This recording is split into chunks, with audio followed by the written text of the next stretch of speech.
राधे राधे भक्तों।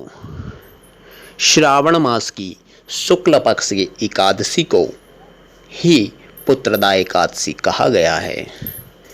पुत्रदा एकादशी व्रत कथा।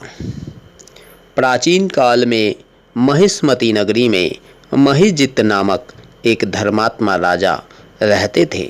महर्षि राजा काफ़ी शांत, ज्ञानी और दानी थे।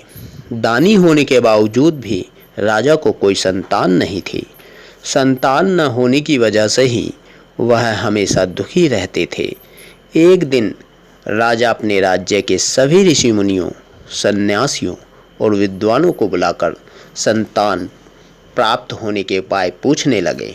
राजा की इस बात को सुनकर ऋषि ने कहा कि हे राजन, तुमने पूर्व जन्म में सावन मास की एकादशी के दिन अपने तालाब से एक गाय को जल नहीं पीने दिया था।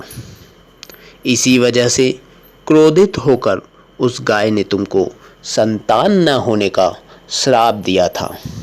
इसी कारण इस जन्म में तुम्हें कोई संतान नहीं है। ऋषि ने कहा कि हे राजन, यदि तुम और तुम्हारी पत्नी पुत्र एकादशी का व्रत रखो तो तुम इस श्राप से मुक्त हो सकते हो। तुम्हारे घर में भी बच्चों की किलकारियाँ गूंज सकती हैं। ऋषि की यह बात सुनकर राजा ने कहा कि मैं अपनी पत्नी के साथ आपके बतलाए हुए इस व्रत को अवश्य करूँगा। राजा ने ऋषि के कहने के अनुसार श्रावण पुत्रदा एकादशी का व्रत रखा। व्रत के प्रभाव से राजा श्राप से मुक्त हो गए और उनकी पत्नी गर्भवती हुई। कुछ महीने बाद राजा के घर एक तेजस्वी शिशु ने जन्म लिया। पुत्र के जन्म लेते ही राजा बहुत प्रसन्न हुए। तब से वह हमेशा पुत्रदा एकादशी का व्रत रखने लगे।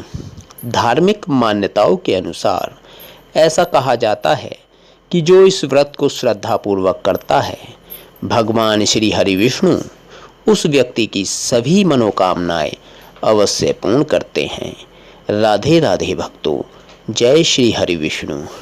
श्री हरि विष्णु इस व्रत कथा को सुनने वाले की भी समस्त मनोकामनाएं पूर्ण करें। जय श्री हरि विष्णु।